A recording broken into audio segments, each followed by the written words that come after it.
শুরু করেন আপনি যেখান থেকে বলার আছে? আমার গ্রামের বাড়ি বগুড়া সারাকান্দি থানা, কামালপুর চন্দনেশ্বর গ্রামের বাড়ি। ছোটোকালে আমরা 2 ভাই ছিলাম আর কি। আমার বয়স যখন 6 বছর, আমার ছোটো ভাইটার বয়স ছিল 3 বছর। পরে যে কোনো এক সময় মানে বন্যার পানিতে আমার বাড়িঘর তুলে দেয় গেলে, আমার আব্বা ওই পানিতে মারা যায় আর কি। বন্যার পানিতে আপনার বাবা মারা যায়? হ্যাঁ, পানি মানে কত সালের গল্প এটা? এটা হলে আপনার মনে করেন আমার বয়স যখন 6-7 বছর আর কি। অতটুক স্যার বলতে পারবো না তো। কি নদী? বাঙালি? না, যমুনা নদী। যমুনা নদী। আচ্ছা। বাঁধ ভেঙে দিলে ঘরে পানি ঢুকে যায়, জি। মানে বাঁধের সাইডে ঘর আছিল তো। পরে এই সংসারে হালটা আমার মায়ের উপরে পড়ে যায়। আচ্ছা। কারণ আমার মা আমার ঘরে 2 ভাইক নিয়ে শেরপুর চলে। শেরপুর আমার একটা মামা থাকতো। আচ্ছা। পরে মামার কাছে চলে আসে, দেন বাড়ি ঘর নদীতে সব লয়ে গেছেন, কই থাকবো। পরে না এসে আমার মা মানুষের ভেতর কষ্ট করে কাজ করে আমাকে 2 ভাই আর কি লালন পালন করে। মানে করেন এই আমাদের শেরপুরে বিভিন্ন সাউদি হোটেল, বিভিন্ন হোটেলে মশলা বাটতো, মানুষের বাসার যা কাজ করতো, মানুষের যা খাবার দিত এটি নিয়ে এসে আমাকে 2 ভাই খাওয়াইতো। আমার মা নিজে না খায় আমাকেই খাওয়াইতো। যেরকম করে মানুষের বাসার কাজ করে আমাকে চলতো আর কি। পরে এক সময় আমি ওই যে শেরপুর থাকতাম মামা করে বাড়তি থাকা, মামা একটু জায়গা দিল যে এটি 2-3টা টিনের ছাপড়া তুলে তোর 2টা বাচ্চারা এনে এনে থাক, আর কষ্ট করে কাজ কাম করে মানুষকে আরো বড় হলে একটা কিছু হবো। পরে এরকম আমার মা মনে করেন মানুষের কাজকে মানুষ করে এরকম শুনে আমার মামিটা মানে একটু স্বার্থপরই ছিল। মানে আমার মা ওই দিন আমার মামার শ্বশুর বাড়ির থেকে লোকজন আসছে আসে মানে একটু ভালো মন্দ পাক শাক করছে। আর আমার মাও তো গেছে মানুষের কাজে। আর আমরা 2 ভাই ছোট। আর আমার ছোট ভাইটা বুঝতো না যে আর কি যে খাওয়ার জন্য কানতেছে, যে আমার খিদে লাগছে আমাকে। আর মামিকে আমি মানে কই মামিকে আন্দা হওয়া লিখবি না, আন্দা হলে তো দিমু। পরে আমরা ভাবছি তো দিবই, দুপুর হলে আজান দিছে, এখন তো 1টা বাজে খাওয়ান তো দিবই দুপুরের। তারপরে মনে করেন আমার মামি এরকম করতো, মামির শ্বশুরবাড়িতে লোকজন আসছে, ওনাদেরকে খাওয়াইছে। আমরা 2 ভাই আমাকে আর খাওয়ান দেয় না দেওয়ার কারণে আমার ছোটো ভাই তো কান্দে। আর আমার ছোটো ভাইরে নিয়ে আমি রাস্তার বাড়ির মধ্যে বাইরে গেছি, যে আমি ওরে পালি নিয়ে খাড়া আছি। 500 রুমের এক চাষি বলতেছে যে তোর ভাই কান্দে কে। আমি আমার ভাই তো খিদে লাগছে, আর তো মা আসে না, মা মানুষের ভাত কাম করে খাওয়ান নিয়ে আসলে আমার ঘরে খাওয়ান, তাছাড়া তার খাওয়ান না। পরে করছে তো আমার ঘরে পান্তা আছে, তুই পান্তা খাস তাহলে কাঁচামরিচ দিয়ে পান্তা খা। আর আমার ভাই তো পান্তা খাবি না। পরে আমি করছি খা মা, মামি করে ভাত গোস্ত আন দিছে, মামি ভাত দিব দেয় না গে। পরে আমি কেন কি কমান ভাই, আর মামি না দিলে পরে আমি পান্তা কোনো রোগ নিয়ে আর ভাই মা আসলো, আমরা 2 ভাই তো সেই কান্দা। পরে মা বললো যে কি হয়েছে, পরে এটা পরে মা বললো যে আমার ছেলে একটু দিল না। পরে করছে যে দুমু তো হ্যাঁ আমার মেহমান না খেলে আগর দিই কেমনে, অথচ কিন্তু এরা খাইয়া দিয়ে বয়ে রয়েছে। পরে এই নিয়ে একটু রাগারেগ হলে মামি বলতেছে তোমরা ঘর ভেঙে অন্য কোনো চলে যাও, আমাকে থাকা যাবে না। পরে আমার মা আমাকে 2 ভাই নেন কোথায় যাবে, আর একটা আমাদের এলাকার একটা চাষা এটা করলো যে আপনার জমিতে পড়ে আছে, একটু জমি দেন, 2টা ছাপড়া তুলে আমার 2টা সয়েল নিয়ে একটু আমি কষ্ট করে চলে খাই। সেখানে কয়ে আচ্ছা আমার জমি পড়ে আছে, যেমন বেচমু সেমন ঘর ভেঙে আলাই। পরে ওইদের থেকে আমি আস্তে আস্তে বড় হলে আমি ব্রাক স্কুলে ভর্তি হয়ে যাই। মানে একবেলা করে স্কুলে যায়, 12টা বাজে ছুটি দিলে কারণ আমার ভিতরে একটু জ্ঞান বুদ্ধি আসছে। আমার মা আমাকে এত কষ্ট করে মানুষ করতেছেন, আমি যদি একটু কিছু কাজ করতাম তাহলে আমার মায়ের কষ্টটা একটু দূর হয়ে যেত। এইসব করে পরে দেখলাম কি করবো, বাস স্ট্যান্ডে অনেক দোকানে জিজ্ঞাসা যে ভাই কামের লোক নেবেন, চার দোকান। তখন বয়স কত? আমার বয়স 10-11 বছর হয়ে গেছে। ওই সময় আপনি গিয়ে জিজ্ঞেস করতেন যে কামের লোক নেবেন? আমি বাস স্ট্যান্ডে জিজ্ঞেস করতাম, সামনে অনেকে করতো যে হে তুই তো ছোট, তুই তো পানির বালতি নিয়ে যেতে পারতি না, তুই এটা করতে পারতি না, এরকম। তো কি করবো, মানে মাথার মধ্যে আমার ভিতরে কেমন যেন একটা আসে। মা যখন কষ্ট করে আসে ভাই সেমন অনেক খারাপ লাগে আমার। অনেক মানুষ মাকে ছিঁড়া কাপড় চোপড় দিত, এটি নিয়ে আসতো, আমরা ভালো খাবার পাইতাম না, ভালো খাওয়ার নাই। আমি ভাবলাম যে হয়তো আমি কষ্ট করেছিলাম, মার কষ্ট একটু কম হবো। পরে একবার এরকম করতে আমি মানুষ করলে যে আমার বাজার আছে, সবজির দোকান আছে, ওই সবজির দোকানে পানি দিলে এরা মনে করেন একটু সবজি দিত, হয়তো অর্ধেক পচা অর্ধেক ভালা কাইটা কুইটা খাওয়া যেত। পরে আমি মাক করলাম যে মা আমি তো বিকাল করে এরকম যাবো বাজারে যাই, এরকম পানি টান দিলে কিছু কয় না, যা লাগবে না। মা মানে আমাকে যাবার মানা করে, যা কষ্ট আমি করবো। হ্যাঁ। পরে আমি কি করছি, মাক না হয়ে চলে আসি, যা ওইরকম পানি টানি দিতাম, দিয়ে আমি 1 ব্যাগ সবজিও পেলাম, 5 টাকা না 6টা টাকাও বাঁচলাম। আচ্ছা। ফার্স্ট আমার জীবনে। পরে টেকা না মাক দিলাম, দেওয়ার পরে আমি মাক করলাম যে মা এই যে আমি, পরে মা আমাকে অনেক গালাগালি বললো যে তা আমি কষ্ট করি, তোরা এখন কষ্ট লেখাপড়া করবি, বড় হয়ে পরে দেখেন তুই কিছু কিসের জন্য মানুষ গাল পারবো, কেউ মারে যদি, এই বিভিন্ন মা কয়, পরে মাক বোঝাই দিই এরম হতে। পরে একজন মাক বললো যে তোমার বেটা আমার বাড়িতে রেখে দাও, যে আমার একটা গরু আছে ঘাস টাস কাটবো পালুক, আর ওর লেখাপড়ার দায়িত্বটা আমি নেমনি। ওকে। পরে আমার মা কয় যে তুই থাকবো, আমি কম আমি সারাদিন থাকবো, কিন্তু রাত্রে তোমার কাছে আসে ঘুম পারো, মানে তোমার ছাড়া ঘুমা ছাড়া আমার ঘুম ধরতো না। পরে এরকম গেছি, পরে উনি বেড়াকে যায়, বিকালে আসে ঘাস টাস গরু গোসল টুসুল করাই, সব কিছু করি। ছোট ভাইটা বাড়তি থাকে। আমার মা কি করছে, ছোট বাইরে থেকে মার বাইরে মানে ওই কামও নাই, মানুষের বাসার কাজ নাই। পরে একজন বলছে যে বগুড়া বনানি আমার মাঝরা ক্যান্টনমেন্টের ওই জায়গাতে একটা বিল্ডিং হবে, ওই বিল্ডিং এর খোয়া ভেঙে দিলে আমার টিন আছে, টিনের মাপ দিলে 60 টাকা 70 টাকা করে টিন। আর একজন কইছে তুমি যাবে নাকি, শান কইছে যে বসে থাকার বদলে 60-70 টাকা দেয়, তাহলে তোমার একদিক দিয়ে বাজার দেয় গেবো। ঠিক আছে, আমার ভাইয়ের থেকে আমার মা চলে আসে, আমার ভাই 5 টাকা দিয়ে গেছে যে মজা টজা সদাই খাস, তুই থাকিস কারো কাজ যাইস না, বাড়িতে থাকিস, আমি যাই। পরে মা গেছে, যে মা ওই ভাঙতে মানে ইটা যে হাতুর দা বাড়ি দিচ্ছে, বাড়িটা মার এই হাতের লোকের উপরে পড়ে গেছে, পরে লোকটা ছেঁচে গেছে।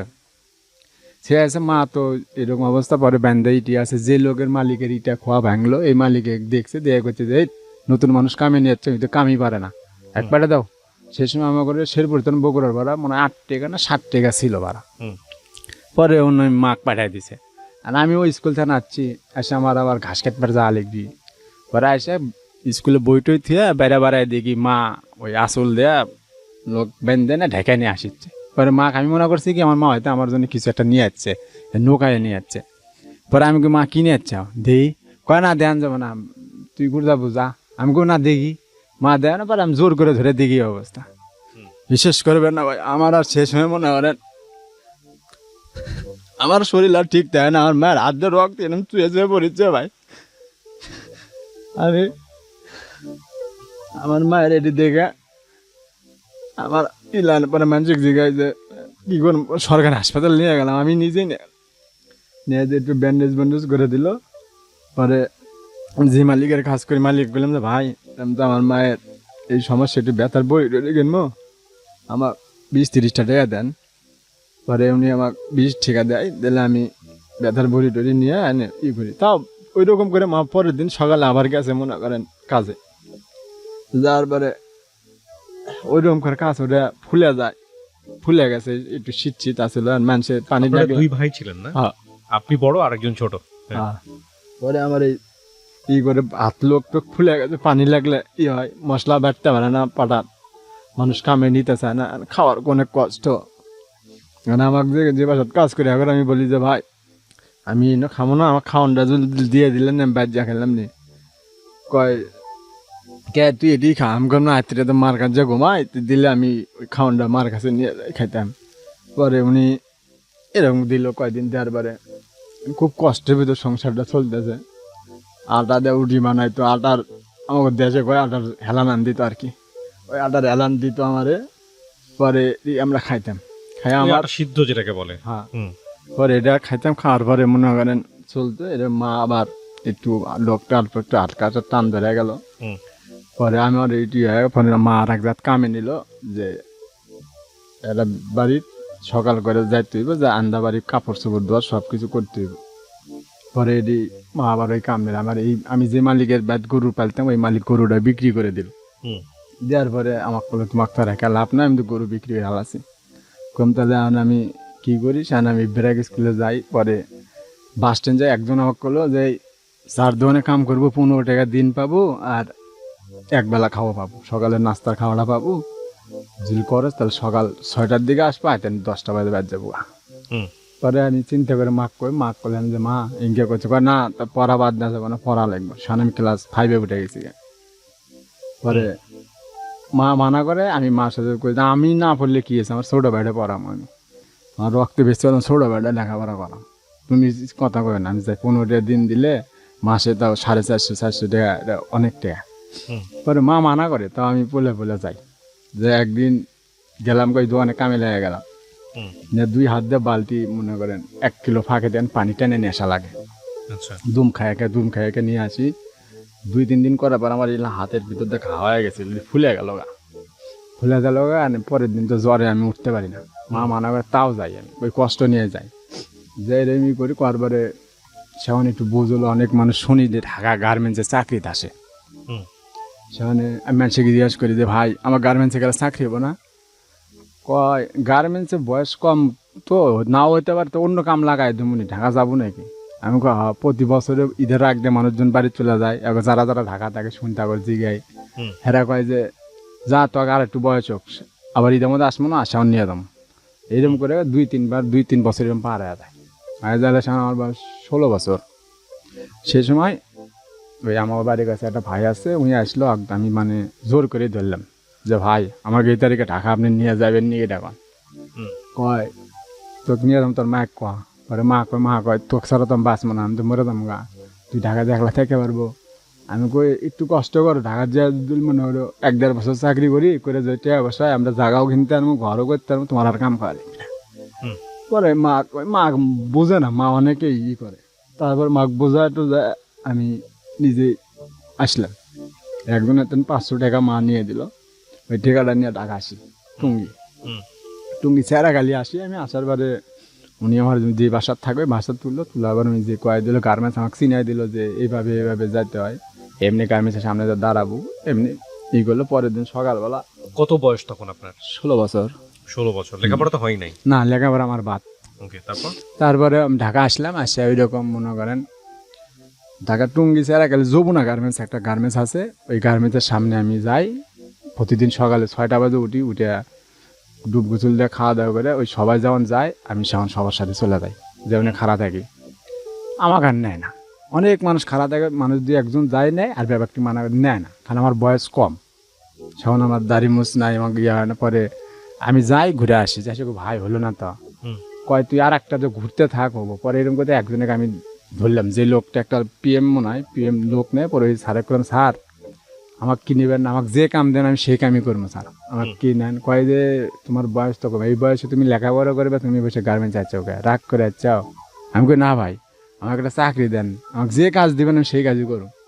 পরে উনি বলতেছে যে না এইভাবে তো হয় না, তোমার বয়স কম, তোমাকে চাকরি দিলে আমারই চাকরি থাকবে না। পরে আমি একটা ব্যবস্থা করে দেন ভাই। পরে কয় তুমি বিকালবেলা দেখা করো, আমি অমুক জায়গায় অমুক বাসার থাকি, মানে আমার যে বাসার থাকতাম ওই কাদেরিয়া গেটে, উনি ওই বাসাতেই থাকতো। পরে 5টা বাজে ওনার ছুটি হয়েছে, আমি ওনার কাছে আবার গেলাম, তারপর ওনাকে বললাম সব কিছু যে ভাই এই সমস্যা। পরে উনি বললো যে আমি তোমাকে একটা গার্মেন্টসে চাকরি দিতে পারি, তুমি স্টোরে মাল টেনতে পারবে। আমি কই আমাকে যে কাজ দেবেন আমি এই কাজই করব। কয় যখন যদি বাইরের ভাইয়ের টায়ার আসে সেখন কিন্তু তুমি সাইডে গার্মেন্টসের ভিতরে থাকবে, আমার সাইডে বসে থাকা লাগবে, কারণ তোমাকে দেখলে ভাইয়ের সমস্যা হয়ে যাবে, ভাইয়ের কাজ দিবে না, কাজ দেবে না এরকম যে কেউ। পরে উনি আমার কাজে লাগাই দেয়, 1663 টাকা বেতন ধরে দেয় আমার। দেওয়ার পরে আমি কাজে লেগে যাই, নিচতলাত কাটিং, ওই কাটিংয়ে প্যান্টের জিন্সের প্যান্টের যেগুলো কাটে, কাপড় কাটা 2 পেটি করে দেয়, একটা পেটি মনে হয় 25 কেজি 30 কেজি করে ওজন হবে। ওই 2 পেটি 2 হাতে ধরে 6 তলা পর্যন্ত সিঁড়িতে বয়ে ওঠা লাগে, দুম খায়গা, শরীরের ঘাম চুয়ে মনে করেন আমার শার্ট গেঞ্জি ভিজা জায়গা, আমি চিপে ফালায় মনে করেন পানি ফালাই দিয়ে তাও ওইরকম করি। পরে অনেক মানুষ আমার দিক চায় থাকে, অনেকে কয় যে এই তুমি এই কামটা নিলা কেন, এটা তুমি করতে পারবে, কদিন পর তো মরে যাবে গা, বাঁচবে না তো, অল্প বয়স। আমি শুনে কই না, আল্লাহ কষ্ট দিলে একদিন আল্লাহ তিষ্ট মিলাইবি, আমি আল্লাহর বিশ্বাস রাখি সবসময়। পরে লেগে গেলাম, পরে এরকম কাজ করে প্রথম মাসে আমি ওভার টাইম দিয়ে বেতন পাই 2200 টাকা। আচ্ছা, 2200 টাকা বেতন পেলে পরে মার কাছে আমি 600 টাকা পাঠাই, আর খাই আমি, ম্যাচ ভাড়া খাওয়া দাওয়া দিয়ে এরকম টুকটাক সংসার চলতেছে আর কি। মা তখন কোথায়? বগুড়াতে? মা তখন বগুড়াতে, ছোট ভাইকে নিয়ে। ছোট ভাইকে নিয়ে। ছোট ভাই কি করে তখন? ছোট ভাইয়ের বয়স কত? ছোট ভাইয়ের বয়স এখন 4-5 বছর। ও আচ্ছা, মা তখন কাজ করে মানুষের বাড়ি? হ্যাঁ, সেমন মাও কাজ করে। আচ্ছা। পরে মা ছোট ভাইটা নিয়ে মানুষের বাড়ি যদি টিনের ছাপড়া তুলে থাকে, পরে থাকার পরে এরকম হলো। আর পরে আমি যখন কষ্ট করে চলতে মনে করেন ভালোই 7-8 বছর আমি গার্মেন্টস চাকরি করি। পরে এবার মোটামুটি মাও করে আমিও করি, 1% আমরা জায়গা কিনি, বাড়ির একখানে 1% জায়গা কিনে ওই জায়গায় আমরা টিনের ছাপড়া তুলে মাক থুয়ে আমি গার্মেন্টস চাকরি করি, মাও চাকরি করে। পরে মা কয় যে তাহলে তুই ব্যাচ চলে আয়, এখন ব্যাচ চলে আসে দেখে শুনে আনে, দেখি বিয়ে শাদী একটা করাই দেয়, করাই দিব। আমি কই না, বিয়ে পরে আগে করি। পরে এরকম হওয়ার পরে আমার হঠাৎ করে গার্মেন্টসে আমার জন্ডিস হয়ে যায়। আচ্ছা, আমার নেবার জন্ডিস হয়ে যায়, এবার ম্যাচে পরে দেখি জ্বর সর্দি, আর মাকে আমি জানাই না, কারণ মা টেনশন করবে, দেখ মা ফোন দিলে সাধারণত আমার ফোন ছিল, মানুষের ফোনে কথা বলতাম। ফোন দিলে বললাম তো অফিসে আছি কি মা, ভালো আছি, তুমি খাইছাম নি? মা খবর নেই, মা কইতাম না আমি। হুম। পরে মাও আমাকে কইতো যে আমার মন যেন কিরম কিরম করে, তোর কিছু একটা হয়েছে নি, তোর কথা ইনকে কে। হুম। মায়ের মন ভাই। পরে আমি এরকম কইতাম, করার পরে থাকতাম। পরে আমি যে অফিসে চাকরি করতাম ওই অফিসে একটা অপারেটর ছিল, মহিলা অপারেটর। উনি দেখতেছে যে এই তো 2-3 দিন গার্মেন্টসে আসে না, হুম। তাহলে হ্যার বাসার লাঞ্চের সময় হ্যার আমার বাসার চলে গেছে, মানে মেসে থাকে, মেসে গেছে। হুম। যাই দেখে যে আমার এই অবস্থা। পরে ওই মেয়েটা বললো যে তোমার তো জন্ডিস, তুমি এটা চিকিৎসা না করলে তো মরে যাবে, বাড়ি চলে যাও, নাহলে চিকিৎসা করো। পরে একজন করলো যে এই জায়গাতে একজন পানি পরা দেয়, আবার জন্ডিস ঝাড়ে, করবে যে ওষুধ, তুমি এই জায়গাতে যাও আমার সাথে। পরে আমার সাথে যাই, যাওয়ার পরে আমার জন্ডিস হয়ে যার চিকিৎসা করো। হুম। ওই মেয়ে জামাই আছে, বলা মানে বোন, বোন হিসাবেই ডাকতাম। আচ্ছা। পরে বোন বানা হালালাম। পরে আমার মায়ের সাথেও কথা কয় দিই, এমনি কথা কয় কইতেই এই মেয়েরই আবার আর একটা ছোটো বোনের। পরে হে আমাকে ডাইরেক্ট আমাকে বললো যে আমার একটা বোন আছে, তোমার ওইদিকে ভালো পোলা বেলে বিয়ে দিয়ে দেবো, তোমার মায়ের সাথে যোগাযোগ করো। মার সাথে কথা কয়, সান মার সাথে কয়, সান মা। তখন বয়স কত আপনার? সেই সময় আমার বয়স 18 18 বছর। আচ্ছা। 18 পার হয়ে গেছে মনে হয় আচ্ছা। আর কি। পরে কত টাকা স্যালারি পান ওই সময়? এই সময় বেতন পাই আমি মনে করেন 2200 টাকা। 2200 টাকা। আচ্ছা। পরে মা ফোন দিতে, মা আবার কইতেছে যে ঠিক আছে। পরে মা এক সময় আসছিল আমার কাছে, হুম। এসে মেসে তো আর মা এসে থাকতে পারবে না। পরে হ্যাগর বাসাতে একলাই আমার কাছে ভালো একটা সম্পর্ক হয়ে গেল। হুম। হয়ে যাওয়ার পরে আমি মনে করেন চাকরি করতে করতে আমি একদিন এবসেন্ট করছিলাম, আমার জ্বর আসছিল, আমি যাইতে পারি নাই কেন। পরে আমার চাকরিটা চলে যায়। ওহো, একদিন অ্যাবসেন্ট করতে চাকরি চলে যায়? হ্যাঁ, একদিন আমি যেতে পারি না দেখে পরের দিন গেলাম, চাকরিটা আমার চলে গেছে। আমাকে বলছে যে তোমার চাকরি নাই, তুমি। আমি কম স্যার আমার তো অসুস্থ ছিল, আমি এই জন্য। কয় তুমি অন্য কোনো কাজ দেখতে পারো, কারণ অফিসে তুমি অ্যাবসেন্ট করছো। পরে আর কি করব, পরে আমি চলে যাই, অন্য কোনো চাকরি আর আবার হয় না। পরে আমি বাড়ি চলে যাই আবার। হুম। বাড়ির যায় ওই মনে করেন মানুষের আবার দোকানে লেগে যায়, চার দোকানে সে সময় লেগে যায়। আচ্ছা। চার ধরে নেওয়া গেলে মোটামুটি চার ধরে আমার 3 বেলা খাওয়া দেয়। আমাকে শেরপুর বাস স্ট্যান্ডে একটা সিনেমা হল ছিল, হলের সামনে চার দোকান ছিল। পরে একজন আমাকে বললে দোকানটা তুই চালা, হুম। এই আমাকে একটা বেতন ধরে দিল। পরে ওই কর্ম করি, চলি এরকম করি। পরে এক সময় ওই আপনার যৌতুবানির সময় আমার সেমবি রাস্তাটা বড় হওয়ার জন্য টার্মিনালটা ভেঙে আলাছিল, দোকানটাও ভেঙে আলাছিল। হুম। পরে আর দোকান হলো না। না আর পরে দেখলাম যে বুঝতে গেলো কাজ আর পাই না, আমি পারি না ইস্কা চালাবে, আর পারি না অন্য কোনো কাজটা করতে। হুম। এনে মা কই জানি আমি আবার ঢাকা চলে যাই। পরে মা কয় যে ঢাকা যায় কি আমাকে গার্মেন্টসে চাকরি করি, পরে পরে বসতে গেলে সমস্যা, তুমি আর কতদিন কাজ করো। মাস এখনও কাজ করে। হুম। পরে আমি আবার ঢাকা আসি, এসে আবার চাকরি নিই। নেওয়ার পর আবার সুন্দর সময় আসে আমার বেতন হয়ে যায় হলে আপনার 2500 টাকা। আচ্ছা। পরে মোটামুটি আমি 4-5 হাজার টাকা তুলতে পারি কাজ করে মাসে? বেতন। তখন বিয়ে শাদী করেননি? না, ওভার টাইম বেতন করে পরে এরকম করি। পরে সময় মনে করেন মার সাথে ভালো একটা কথাবার্তা করি। পরে এই বোনটা যে ডাকছিলাম, এই বোনটার সাথে ভালো একটা পরে এই বোন একদিন সরাসরি আমাকে করলো যে আমার একটা ছোটো বোন আছে, যদি ভালো এরকম তোমার মতো ভালো একটা কোনো সল পেতাম, পোলাবান পাইলে এরকম বিয়ে শাদী দিয়ে দিতাম। পরে আমি বললাম যে আমি যেভাবে বলতেছি আমি বুঝতেছি না আমাকে দিয়ে বলতেছি, কিন্তু ওইভাবে বলে না আমাকে, কিন্তু এমনি বলতেছে। আমি বললাম যে আবা আপনার আমার সাথে কথা কয়ে লাভ নাই, আমার আব্বা নাই, আমার মা হলে আমার সব, আপনি আমার মায়ের সাথে কথা বলে দেখতে পারেন। পরে আমার মায়ের সাথে উনি কথা বলছে, বলে আমার মা বলছে যে আমি কি গমু, হ্যাঁ হেরাজুল বিয়ে করে এজুল সংসার ঠিক মতো করতে পারে, তাহলে এটা এর কাছে শোনা হোক।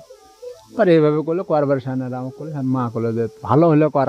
আমি দেখলাম যে আমার যে সময় অসুখ হয়ে গেছে জন্ডিস, অন্য কোনো লোক আমার চিকিৎসা করলো, হেরা এসে আমার চিকিৎসা করে ভালো করলো। তা আমি নিজের কাছে একটা মনে করলাম আর কি, ভালোই মনে করলাম। করে আমি মনে করেন বিয়ে করলাম। রাজি হলেন? হ্যাঁ, বিয়েতে রাজি হয়ে বিয়ে করলাম ওই জায়গাতেই। করার পরে ভালোই আমাদের সংসার টুকটাক ফাইন চলতেছে, দুজনই চাকরি করি। এই 4-5 মাসের সংসার ভালোই চলে, কিন্তু আমি যে বেতন পাই ওই বেতনটা দিয়ে আমার সংসার চলে। আবার 22 টাকা দিতে গেলে মনে করেন আমার কাছে হিমশিম খাওয়া যায়। আচ্ছা। আর আমার বউ যে বেতন পায় ওই বেতন পাইয়া ওই ট্রেন মনে করেন 2000-1500 টাকা করে উনি কোন জাত রাখে আমি বলতে পারি না, কিন্তু উনি টাকাটা অন্য সাইডে রাখে বিয়ে করার পরে। হ্যাঁ, মানে 5-6 মাস পরের থেকে নিয়েছি। উনি কি গার্মেন্টসে কাজ করতো? হ্যাঁ, পরে গার্মেন্টস আইডি করছে। পরে এরকম করার পরে আমি বললাম যে দেখেন আর আজকে আমরা দুজনে কালকে তো আমার ঘরে পোলা বানাবো চাল বলো আমার বাড়ি ঘর করতে হবো বাইরে যাইতে হবো, তো আমরা কি 12 মাসে ঢাকা থাকবো? কয় না, তোমার যেরকম মাও আছে আমারও মা আছে, আমার ওই দিকে আমার মনে করেন আরো 2 বোন আছিল, আর আমার একটা ছোট একটা শালা আছে, আমার শ্বশুর ছিল না। পরে আমার ওই শাশুড়ি হেরা চাকরি করে হেরাই পালতো আর কি। পরে এক পর্যায়ে পরে আমি বললাম ঠিক আছে, আমারও মাও যেটা তোমার মাও ওইটা একটাই, মাও মাই, মাও সাথে কোনো কিছু তুলনা হয় না। পরে বলতে যে ঠিক আছে, পরে আমার দিত বেতন, মানে ওই টাকা রাখতো, বেতন পায় টাকা রাখতো, পরে টাকা আমাকে দিত না, পরে আমাকে যা দিত আমি তাই বুঝতাম। পরে হয় না আমার এই শালাটা, আমার যে শালাটা বড় হয়ে গেল, শালাটা বিয়ে শাদি করাইলো, করানোর পর আমার শাশুড়ি, আমার জ্যাঠটা ঢাকা থাকে, আমার শাশুড়ি ঢাকাতে, আমার শালাটাও মনে করেন ওই বিয়ে করার পরে শালার বউয়ের সাথে আমার শাশুড়ি বাইরে থাকতে পারে না, খালি গ্যাঞ্জাম লাগে। পরে রাগ করে 2-3 দিন পর পরে ঢাকা চলে আসে। আসে আমরা বাসার যে বাসা আমাকে বাসাতে আসে থাকে, বাইর গেলেই পুতের বউয়ের সাথে গ্যাঞ্জাম লাগে। পরে এরকম করলাম থাকে না থাকুক, কারণ আমিও কিছু কই না। আমি যদি ঘরে মনে করেন আমার বউয়ের জন্য যদি কিছু আনি, ওই কয় যে আমার বড় ভাই নাই, আমার বড় কোনো আমার বাপ নাই, আমার মায়েরও তো খাইতে মন চায়, কিংবা আমার বোনেরও তো একটা নিতে মন চায়, এই বিভিন্ন কথাবার্তা কইতো। কিন্তু সে সময় আমার জ্যাঠাসের মানে আমার ভাইরা যেটা, উনি অন্য জায়গায় বিয়ে করে এই আমার জ্যাঠাসটা ফালাইতে চলে আসে না। পরে ওই জ্যাঠাসের একটা পোলা আছে, পরে আমি ওই আপন চোখেই দেখতাম সবকিছু, মানে আমার সবসময় জিনিস 2-3টা করে কিনতে হইতো। পরে সংসারটা চলতো, চলার পরে একদিন ধাম করে আমার ওই আমার মাইয়া আছে একটা, আমার মাইয়া আমার বউয়ের পেটে আসার পরে সেই সময় ওই গার্মেন্টসে তেন বাচ্চা হলে এর থেন মনে করেন 20-30 হাজার টাকা দেয় বাচ্চা হলে, চাকরি করলে গার্মেন্টসে তেন দেয় এটা। পরে আমার বউয়ের ছুটি দিয়ে দিল, বাচ্চা হওয়ার টাইম হয়ে গেছে, পরে নগদ 20,000 টাকা দিল, আর বাকি টাকা করলে যে বাচ্চা হওয়ার 15 দিন পরে আসলে টাকাটা দিব। পরে টাকাটা নিয়ে আসলাম, নিয়ে আসা মোটামুটি সেখানে আমি ভালোই চলতেছি। আমিও বাইতো মাকেও কাম করতে মানা করি, মা 2-3 মাস ভালোই বসা। পরে টাকাটা নিয়ে আসে আর আমার বই করলাম যে টাকাটা তো নষ্ট করে লাভ নাই, টাকাটা যে ওনার কাজে লাগে, কাজে লাগাই দিই, আমি বাড়িতে একটা গরু কিনে দিই। আমি কই কোন বাড়িতে? কামা করে ভাই। কুলুম কে মা বাদ তো মা কাজ করে না, আমার ছোট ভাই আছে, মা আছে, এটি গরু কিনে দিয়ে হারাই পাইলবি এই ব্যাট ডালে কামা করে ব্যাট। আমার মাও তো ব্যাট বসা আছে, ব্যাট লোক আছে, গরু কিনে দিলে তোমার যখন দরকার সামনে বেচ চালাবো। গরু কিনে দিলাম, দেওয়ার পরে 2-3 দিন পর পরই মানে গরুর খাওয়ানোর লেগে 500-300 টাকা করে দেওয়া লাগতো আমার। আমি সেই সময় গার্মেন্টসের চাকরি আবার বাদ দিয়ে দিয়েছিলাম, দিয়ে আমি ওই ল্যাপটপের কাজ শিখি। ল্যাপটপের কাজ শিখে দেশ গ্রামে ফেরি করে উত্তরা, তারপর আপনার আবদুল্লাপুর এদিক দিয়ে ঘুরে ঘুরে কাজ করতাম। কাজ করে পরে একসময় এরকম দিলাম, দেওয়ার পরে আমার কয়দিন 1 মাস গরু কেনার 1 মাস পরে কইতেছে কি, আমি বললাম আমার শাশুড়ি আর আমার কাছে টেকা টুকা চায় না, গরুর খাওয়ানোর টেকা টুকা চায় না। পরে আমি বললাম কি ব্যাপার, আম্মা তো আর কোনো টেকা থাকে না, গরুর খাওয়ান দিই কি আম্মাই খাওয়াইতেছেন নাকি, এটা কি বুঝি না। কারে তুমি জানো না গরু পলিথিন খাইয়া মরে যাবার ধরছিল, গরু তো বেচা লাইতে। আমি কই গরু পলিথিন খাইয়া মরে যাওয়া ধরছিল, আমার কয়া লাগবো না, গরু কবে বেচল? কয় 10-12 দিন হয়ে গেছে। কম সেই গরুর টাকা কয় লস হয়েছে, 20,000 টাকা গরু কিনছি, গরু বেচছে 15,000। আমি বললাম তাহলে আমার মায়ের টাকাটাতে নষ্ট করার কোনো দরকার হলো? পরে এরকম একটা রাগা রেখেতে আমার বউকে আমি একটা থাপড় মারি।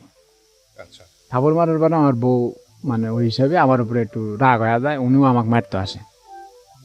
পরে লোকজন বাসার ভিতরে অনেকে করলো, পরে একটু রাগারাগি, পরে আমার শাশুড়ি শুনে চলে আসছে, এসে করছে যে তুমি আমার মায়ের মারছো কে, এরকম এই কথা। আমি বললাম যে আপনি গরু পালতে দিলাম, এই গরুটা আপনারা এরকম বেচলেন, আমাকে করলেন না, আমার যদি ভুল থাকে না আমার কন, আপনি তো ফোন দিয়ে সব কথা শুনেন, সবই তো কন, আবার রাগারাগি বলে চলে আসেন, তাহলে এটা আপনি আমাকে কোয়ার দরকার ছিল না। কয় তোমার কুমুকে আমার মায়ের একদম খুশি। আমি আপনার মায়ের কইছেন, তাহলে আপনার মায়ের আমার কথা হতো না। কয় তুমি টেয়াটা কি তুমি দিছিলা? আমার মায়ের সাইডে করছে, এর টেয়াটা পাইছে। পরে উনি আর কিছু কই না, আমি চুপচাপ থাকি। পরে এর ঠেন আমার পুরো একটা খেপে গেছে। পরে এরকম আসতে আমার মা চলে যাচ্ছে, আমার মা মানে আমার বাচ্চা হয়েছে, আমার মায়ের সন্তান হয়েছে, আমার বেটি হরবার আমার মা দেখতে আসছে। আসার পরে আমার মায়ের সাথে খারাপ ব্যবহার, মানে আমার মা তো বয়স্ক মানুষ, ওই চাপ কল ছিল, আমরা যে ভাষার থাকতাম না, চাপ কল ছিল, পানি কেচে গেছে, মানে আমার শাশুড়ি আসলে আমার বউ পানি বালতিকে ভরে দিত কে চায়, আমার মা আসলে একদিনও পানি ভরে দিত না। আমি দুপুরতে আয়া আমি মা আমি ভরে দিচ্ছি, তুমি পরে গোসল করো, তাও মা কষ্ট করে টিপতে। কিন্তু আমার বউ কোনো সময় ভুলেও করতো না যে আমার শাশুড়ি এক বালতি পানি তুলে দিই। আবার কোনোদিন আমার মায়ের মাথার তেলও দিয়েছে, আমার শাশুড়ি আসলেই কত যে তেল নাই, এটা নাই ওটা নাই, আনা লাগবে না। কিন্তু আমার পরে আমি একদিন আমার বউ করলাম যে আচ্ছা আমি কি তোমার মায়ের সাথে কোনো খারাপ ব্যবহার করছি? কয় না। কম তাহলে তুমি আমার মায়ের সাথে খারাপ ব্যবহার করো গা। আমার মা আসছে, আমার মা তো আজকে আসছে কালকে যাবো গা। আমার মা কোনোদিন বগুড়া থানে না আসতো না। আর আমি এই বিয়েটা করতাম, শ্বশুরবাড়ি ছিল নরসিংদী, কাছে কাছে ছিল। পরে কোথায় আছে না আমি তোমার মায়ের সাথে খারাপ ব্যবহার করি না, আমি তোমার সাথে ভালো ব্যবহারই করি। পরে এরকম কথাবার্তা কইতো। পরে আমি দেখতাম যে এটি কথা কলি কেন। পরে আমার মা এটি দেখে আমার মা করলো যে রাত্রেবেলা আমাকে সবাইকে একখানে বসায় করলো যে আমার শাশুড়িও আসছিল, সবার সামনে করলো যে আমার বেটার পুতের বউ আর আমার এই নাতি আমার বেটার এলে ঢাকা যাবো, এখন আর বাইক নিয়ে যাবো, এখন আর ঢাকা থাকতাম না। এখন আমি বললাম যে হ্যাঁ আমি বাইক চলে যাবো গা। বাইক যা যদি ছোটো মোটো একটা পানির বিড়ি সিগারেটের দোকান কিংবা চার দোকান করেও যদি খায় তাও ভালো আছে, বাইক যাবো কেন, আমার বাচ্চা আছে, বাচ্চার তো ভবিষ্যৎ আছে। পরে আমার আমার শাশুড়ি করছে যে না আমি তো বগুড়া পাঠানোর জন্য মেয়ে বিয়ে দিছি না। আমি কই কে আমার বাড়ি নরসিংদী, আমি পাঠাবো বগুড়া, আর দূর আমার মায়ের থাকতে পারবো? আমি কম তাহলে আমি কি আপনার কাছে ঘর দামে থাকবো? কয় ঘর দামে না, ঢাকার যাওয়ার জন্য ঢাকা থাকতে থাকো। আমি বললাম না এটা তো আপনার কথাটা ভুল হয়ে গেল। কারণ আমার বাড়ি এলে আসলে আমি যে বাসাতে বাড়ির মালিক, আর বললো যে না এটা কথা তো ঠিকই, তাহলে হ্যার বউ হে জেনে যাবে, হেনে নিয়ে যা লাগবো। কয় না এটা অনেক সময় আছে, বাচ্চা হয়েছে, বাচ্চা বড় হোক, বাচ্চা বিয়ের নায়ক হোক, লেখাপড়া করুক, যখন যায় পরেরটা পরে। আমি কম কে মানে সামান ভিতরে আমার একটা অন্যরকম একটা বুঝে গেলাম। পরে আমি জিনিসটাই খুঁজে দেখলাম যে আমার বউ যে গার্মেন্টস চাকরি করছে, উনি ডিবিএস করছে, সুমতি টেকা টুকা থয় ওনার। আর 1.5-2 বছর পরে উনি ওখান থেকে কিছু মোটা অঙ্কের টেকা পাবি, টেকাটা পেলে উনি এটা নিয়ে বাদ চলে দেবে গিয়া, আমার সংসার করবি না, এরকম একটা ভাব। কিন্তু আমি জিনিসটা অন্য মানুষের কাছে শুনতে পারলাম। তাহলে আমি আর আমি আল্লাহ আমার কপাল, আমি তো পরে আমি করে পরে যে 2017 সালে আমি আবার ইস্তেমার ভিতরে যে টুঙ্গি যতদিন আমি থাকছি, টুঙ্গি প্রায় 15-20 বছরের উপরে থাকছি আমি। টুঙ্গি মনে করেন আপনার যতবার ইস্তেমা হতো, ইস্তেমার আগ দিয়ে আমি ইসলামী কাজে যেতাম, মাঠে মসজিদে তার নিয়ে যেত তাবলিগে, ইস্তেমার কাজগুলো করতাম। আবার বিভিন্ন মাদ্রাসার ইতিম পোলা বানাইতো, আসে দোকানের সামনে খারাপ সারাদিন গ্রামে ঘুরে কাজ করে আসে বিকেল হইতাম একটা ল্যাব বানাই দিতাম কিংবা একটা তোষক বানাই দিতাম। কিন্তু আমার পরিশ্রমটা নিতাম না, তুলে কাপড় কিনে না বসে থাকতো। আমার সেলাই দিতে আধা ঘন্টা 20 মিনিট সময় লাগতো, আমি সেলাই দিতাম, দিয়ে করতাম যে একটু আমার জন্য আমার মায়ের জন্য দোয়া করো, এই দিতাম এরকম। পরে এরকম করতে এই মাদ্রাসার একটা হুজুরের সাথে আমার পরিচয় হয়ে যায়। টুঙ্গি একটা মাদ্রাসা হুজুর পরিচয় হলো, হুজুর আমাকে বলে যে এদি কতদিন তুমি নামাজ পড়ো আর এই যে ইস্তেমার কাজে যাও, আমার সাথে যাবে নাকি? আমি বললাম যে হ্যাঁ আপনি যদি নিয়ে যান তাহলে আমি যাবো। ওনার সাথে আমার ভালো একটা পরিচয় হয়, যাওয়ার পরে উনি আমাকে ইস্তেমার মাঠে একদিন শুক্রবারে বলতেছে যে জুম্মার নামাজ পড়ে তুমি যাই আমার সাথে, যাই ইস্তেমার কাজ করতে হইব, বাস টাস গাড়তে হইব, উপরে সামনে আল্লাহটি টাঙ্গাইতে হইব। আমি বললাম যে ভাই আমি তো নামাজের পরে আমার একটা কাম আছে, একটা তোষক বানাতে হইব একজনের, বানাই আমি সন্ধ্যার সময় যামনি, যাইতে যতক্ষণ লাগে আমি কাজ করে দিই। আমি ভাই ঠিক আছে তুমি কাজ করে আয়। পরে আমি কাজ করে সন্ধ্যার সময় যাই, যাওয়ার পরে ওই আপনার ইস্তেমার মাঠের বাস ট্রাক দিয়ে বাস আনছে, বাস এনে বাসগুলো নিচে নামাইছে, ওই নিচে গাঁত খুঁড়ে বাস পুঁততে হয়। তো আমি অনেকখানি গাঁত খুঁড়ছি, একটা বাস পুঁতছি, পোতাবার দেখা গেছে আর হয়তো একটু ডাবাইতে হইব, আর একটু খোঁড়া লাগে। পরে আমি মনে করলাম যে হয়তো উপর দিক তুলে ঝাঁকি দিলে বাসটা ডেবে যাবো। তো এইসব করে আমি উপর দিক তুলে ঝাঁকি দিছি একটা জোরে, ঝাঁকি দেওয়ার পর আমি বসে গেছি, আমি আর খারাপ হইতে পারি না, আমি এই বসাতে আমি আর খারাপ হইতে পারি না। পরে যা আমি তো হাত পা ছেড়ে দিছি। পরে সবাই আসলে আমাকে ধরলো, ধরে আমাকে তুলে অনেক সময় হাত পা ওনাকে টিপেই দেখে আমার মেরুদণ্ডের সমস্যা হয়ে গেছে। পরে আমি এদের যাওয়ার পরে আমাকে ধরে আমরা স্কেট করে আমার বাসা পর্যন্ত নিয়ে গেল। অনেকে কয় রক চমকে গেছে, অনেকে কয় যে বাতাস লাগছে, বিভিন্ন লোক বিভিন্ন কথা, আমি আর খাড়াই হতে পারি না। পরে আজকে তেল পড়া, কেউ কয় নুন পড়া, এটা ওটা, পরে বিভিন্ন ফার্মেসির চিকিৎসা। কারণ ওইভাবে টাকা পয়সা আমার কাছে ছিল না যে আমি বড় একটা মেডিকেল, আমি ভাবছি এমনি দিয়ে হয় পরে এই ওষুধ খাই, এটা চিকিৎসা দিন যায় বাড়ে, এরকম বাড়তে একবার যায় দেখি আমি বিছনাতে উঠতে পারি না, বিছনাথ পরে দিলাম। যার পর আমার বউ শান করলো কি, আমি শান করলাম যে তা আমার সমস্যা তো বেশি কথা, তোমার মায়ের চিকিৎসা করবি নি। হুম। আমি আমার মায়ের মানে এটা কিরম কথা বলা, বাদ যাও চিকিৎসা দাও ভালো হবে নাকি। আপনাকে বলতেছে বগুড়া চলে যেতে। হ্যাঁ, আমি বললাম তাহলে চলো যাই, মায়ের ডাল চলো বাদ জায়গা। পরে করছে যে তুমি যাও, আমার আর যা লিখবি না।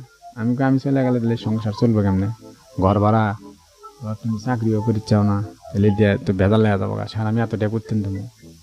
পরে বলছে না তুমি তোমার টেনশনটা করো, যাও বাদ যাও তোমার মায়ের কাছে যাও, যাই দেখো তোমার মাও কি কয়।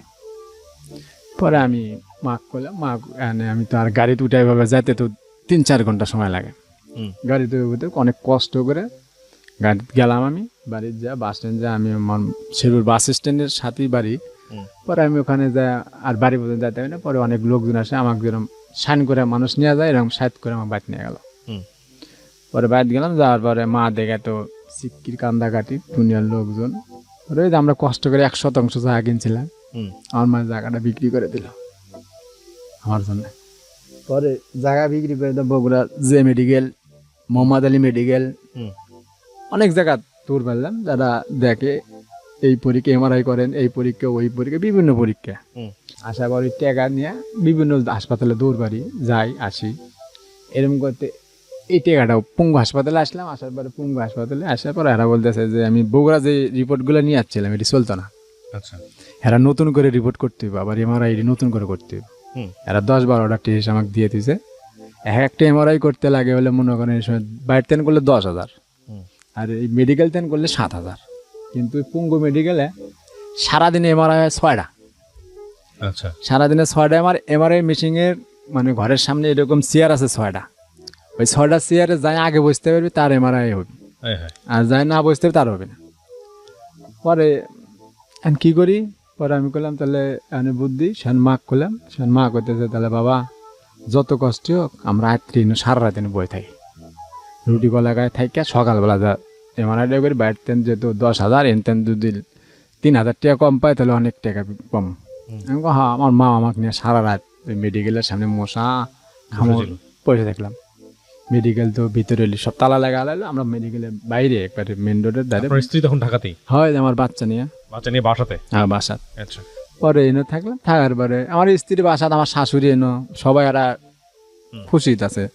পরে আমার মা এনে কষ্ট হয়ে থাকলো। থাকার পরে আমি মাগনে সকালবেলা যখন মনে করে মেডিকেলের গেটটা খুলছে, সর্বপ্রথম আমার জানা মতে মেডিকেলে আমি ঢুকছি আমার মায়ের এনে, যা দিকে 6 জন বসে আছে ভিতরে, 6 জন চেয়ারে বসে রয়েছে ভিতরে। সর্বপ্রথম কিন্তু আমি ঢুকছি, আমার জানা মতে গিয়ে তালাও খুলছে, আমিও আমার মায়ের এনে ঢুকছি, কিন্তু ভিতরে যায় দেখি লোক 6 জন বসে রয়েছে। কোথেকে আসলে 6 জন? আমি যখন জিজ্ঞেস করলাম যে এটা কি হলো ব্যাপারটা, বুঝতেই না। পরে ওই মেডিকেলের তথ্য কিন্তু একটা জায়গা আছে, পরে ওনারা আমি করলাম, ওনার বাড়ি আবার বগুড়া গাবতলী। পরে ওনারা বললাম যে ভাই কয় তোমার বাড়ি কোন জায়গা? আমি করলাম আমার বাড়ি বগুড়া। আমার বাড়ি তো বগুড়া। কোন যাবার ঠিকানা করলাম, ঘর বাড়ি করছে ভাই তুমি এটি কিসের জন্য আসছো বগুড়া থেকে? আমি কম সরকারি মেডিকেল চিকিৎসা। কয় কে বলছে এটা তোমার ওইভাবে হবে না, আমি তোমার সরল একটা বুদ্ধি, তোমার 2-3 হাজার টাকা খরচ হোক, তুমি বাইরে থেকে মারা এটা করো কেন হবে? আমি বলছি এলে লোক আলো করতেন, এটা আমাকে একটু বোঝায় কোন, আমি সারা রাত দিনে কমে কষ্ট করছি। এটা আমার মা ওটা নিয়ে কয় এরা ভিতরে যে লোক থাকে, ওই যে অটবয় ওগুলো থাকে না, রোগীর সাথে লোক থাকে, এখন এরা আগেই সিস্টেম করে টাকা পয়সা নাকি কিছু দিয়ে এরা হেল্প করে বসতে দেয় আগেই। পরে রোগী আসলে পরে ওই লোকটা ওকে সেটটা দিয়ে দিবি। পরে এইরকম পরে আমি বললাম তাহলে হান কয় এভাবে হবি না। পরে আমি আবার ডাক্তারের কাছে গেলাম, আবার টিকিট কাটলাম, যাই বললাম স্যার এভাবে তো হচ্ছে না, আমরা তো গরিব মানুষ স্যার। পরে উনি ওই কলেজে ডাক্তার নাই, তো কলেজে লেখাপড়া করে ছাত্ররা এই জায়গা লাইব্রেরি, আমি বুঝি না ডাক্তার কারেজন ফোন দিল দিয়ে আবার লাইব্রেরিতে 2-3টা ছাত্র আসলো আর কি, কয় এখন লাইব্রেরি নিয়ে যাও। পরে আমাকে ওই ভিতরে নিয়ে গেল পঙ্গু মেডিকেল, যাওয়ার পরে ওই ভিতরে নেয় একজন বলে যে এক বাড়িগঞ্জ জায়গাতে। আমি বললাম যে ভাই আমার বাড়িতে বগুড়া, কে নাচছেন কে? আমি ভাই আমার এই যে মাজাতে সমস্যা, আমি তো হাঁটতে চলতে পারি না ভাই, আমি এদের চিকিৎসার জন্য কয় এই মেডিকেল আসছেন কি, আপনি অন্য কোনো দেখলেন না? আমি ভাই এ তো সরকারি মেডিকেল, আমার গরিবের চিকিৎসা ভাই কেমনে? সাইন করছে ভাই এটা না, আপনাকে আমি একটা সৎ বুদ্ধি দিই, আপনি নিরোসাইন মেডিকেলে চলে যান, নিরোসাইনে যা দেখেন পারেন নাকি। পরে ওটি আর ওইভাবে আমার চিকিৎসা হলো। পরে আইলাম নিরোসাইনে, নিরোসাইনে এসে ওই রকম নিরোসাইনে এক ডাক্তার টিকিট কেটে ঢুকলাম, ওই থেকে আমাকে এমআরআই ওই আবার টেস্ট দিল, ওই টেস্টই। পরে ওখান থেকে আমি নিরোসাইনে যে যাতে এমআরআই করে ওই জাত গেলাম, যে কাগজ জমা দিয়ে গেলাম যে আমার তো এমআরআই আছে। কয় আপনি সিরিয়াল আছে? কম কতদিন? কয় 1 মাস 40 দিন। 1 মাস 40 দিন পরে আপনার এই এমআরআইটা হবে, তাতে 2 মাস পার হয়ে যাচ্ছে। পরে আমি আমার ইমার্জেন্সি, আমি যদি এতদিন বাঁচবো, কথা বেশি সমস্যা হলে বাইরতেন করেন গা, আপনার উপরে তো আরো এরকম বহুত মানুষের সিরিয়াল আছে। সেন করলাম যে ভাই তাহলে আমার গরিবের কি চিকিৎসা হইতো না? কয় ভাই এটা তো আমি বলতে পারবো না, আপনি সিরিয়াল থাকতে হবে, আপনি আজকে সব কিছু জমা দিয়ে থুয়ে যান, নাম ঠিকানা নাম্বার দিয়ে যান, যখন আপনার সিরিয়াল আসবে ফোন দেবো, আসবেন, আসে আপনি এমআরআই করে থুয়ে যাবেন। পরে আবার ঘুরে আবার ওই ডাক্তারের কাছে গেলাম, যাই বললাম যে স্যার এটাতে এভাবে হচ্ছে, আপনি স্যার আমাকে কিছু করে দেন। পরে উনি বললো যে এখান থেকে সামনে টাকাতে দেখেন একটা পপুলার একটা ডায়াগনস্টিক সেন্টার আছে, এনে চলে যান, যে এখানে মনে হয় 10,000 টাকা, আমি কয়ে দিলে 1,000 টাকা কমাইতে পারবো, 9,000 টাকা দিয়ে আপনি করাতে পারবেন, আপনি যার আমাকে ফোন দিয়েন। পরে আমি গেলাম ওই জায়গা, এর মধ্যে কিন্তু আমার খাওয়া দাওয়া না, আমার মাও কিন্তু আমাকে নিয়ে খালি পাখি পারতেছে মনে করেন। পরে এই জাত গেলাম যে এমআরআই ওই জাত করলাম, করে এমআরআই মেশিনের উঠে আবার অন্য সিস্টেম, এটা আমরা জানতাম না। ওই এমআরআই মেশিনের ভিতর ঢোকাইয়া দিয়া কিছু কিছু মানুষের মনে শরীরের ভিতরে ঢোকাইয়া দেওয়া, কয় কি যে আপনার এই মেডিসিন লাগবে, রোগী সহ হচ্ছে না, এই ওষুধ কিনা লাগবে, তাড়াতাড়ি 3,000 টাকা জমা দেন, তাড়াতাড়ি 2,500 টাকা জমা দেন, নাহলে সই দেওয়া লাগবে, এগুলা কয়। পরে একজন আমাকে বললো যে ভাই এরা কিন্তু এরকম আপনি হুমকি দেওয়া লাগবে, ভয়টা যেন করেন না, এটা কিন্তু অন্য একটা সিস্টেম, এটা টাকা কিন্তু যদি কমান তাহলে এই টাকাটা এতেন তুলে নিবি। পরে গেলাম, যাওয়ার পরে আল্লাহ রহমত আমার এটি লাগে নাই, পরে আমি 9,000 টাকা দিয়ে এটা করলাম, আরও পরীক্ষা দিয়েছিল, এটি সব করলাম, করে নিয়ে আসলাম। নিয়ে এসে ডাক্তারে দেখালাম, ডাক্তার আমার 15 দিনের ওষুধ দিল, আপনার 6,000 টাকার উপরে, 6,000 টাকার মতন স্যালাইন দিল, অনেক ওষুধ দিল, এটি কয় যে এটি 15 দিন খান। পরে 15 দিন ওষুধ খাই, আবার এই ডাক্তার আমার একটা কার্ড দিল যে আমি পার্সোনালভাবে বসি হলে একটা নরসিংদী একটা ক্লিনিক আছে, এই ক্লিনিকে ওনার ভিজিট হলে 800 টাকা। আচ্ছা, আপনি আমাকে ওই সাথে দেখা করেন আমার সাথে। ওই কার্ড দিয়ে দিল, পরে আমি ওনার সাথে মনে করেন ওইভাবে ওই টঙ্গিতে নরসিংদী আবার কষ্ট করে যাই, সিরিয়াল দিয়ে ওই যার ডাক্তার দেখাই। এরকম করতে করতে ওনার তো মানে 1 মাসের মতো ওষুধ খাই, কোনো উপকার নাই, জিঙ্কা সিঙ্কাই। পরে এরকম হওয়ার পরে সে মা করলো কি, তাহলে বাবা এখন তো টাকা পয়সা শেষ হয়ে গেল গা, তাহলে তুমি কি করবে, তাহলে চলো বাইর চলে যাই গা। আমার বউকে আমার বউ যায় না, আমার বউ মানে অন্য ধান্দা আছে।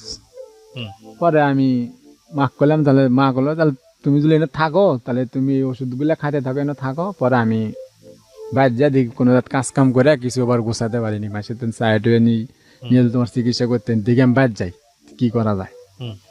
পরে মা বাইর চলে গেল, বাড়ির তো জায়গা বিক্রি করে হালাইছে মা, আর তো কিছু নাই না আমি তো থাকার জায়গাও না। আর মা বাইর যায়, আমার ছোট ভাইটা আমার মামা করে বাইর থুয়ে যাচ্ছে, মা বাইর যায় আবার মানুষের জায়গা চায় নিছে, নিয়ে একটু ঘর তুলছে, আবার ওই টিনের ছাপড়া ছোপড়া, ওই বাইত মা যা উঠলো, তুলে উঠি করলো, মানে কলে পরে যা গোসল করে তো মানুষে চিল্লায়, হ্যাঁ গোসল করতে এতক্ষণ লাগে, বাথরুমে গেলে তাও চিল্লায়, খাইতে বসলে মানুষের জায়গা ভাই, কিছু করলে কয় ঘর ভাঙ্গ ভাঙে যাওগা, তা লাগবে তো জেনে মনে সেনে যা থাকা, এডি কইতো। পরে আর এদিন মা এই কষ্টগুলো চাপা রাখতো, আমাকে কইতো না, আমাকে কইতো, আমি তো অসুস্থ বিছনাত পড়া। আর মনে করেন আমার এই বউ আমার সাথে একটু আপ ব্যবহার শুরু করে দিল, আমি বিছনাত পড়ে গেছি গা, চলতে পারি না, যদি কোনো সময় বিছনাত প্রস্রাব করতাম, সাফ করতো না, ওই মেলাক্ষণ 2-4 ঘন্টা থাকা লাগতো, নিজে নিজেই বসে থেকে থেকে আঙ্গুর বেড়া বেড়ে এডি মানুষের ভিতরে সরম, আর এডি করতে পরে ওই বাসার ভিতরেই মনে করেন বিভিন্ন লোক দেখতো, কোথায় জামাইয়ের সাথে ছাড়া যে ভালো আছিল, আমাকে মানুষের এডি করছে, মানুষের এই করছে, 5 নামাজ পড়ছে, তুই এর সাথে এই ব্যবহার কর। এদিকে আবার আমাকে আবার আমার বউ মানুষে কইতো, তোমার বউ কিন্তু অন্য মানুষের সাথে কথা কয় মোবাইলে, অন্য জায়গায় নাই। সে সময় আমার মায়ের বয়স মোটামুটি 6.5-7 বছর হয়ে গেছে, মেয়ের বয়স, মেয়েও বড় হয়ে গেছে। পরে একবার যায় দেখি চার চলেই না, ঘর ভাড়াও ঠেকে গেছে গা, ও 2-3 মাসের।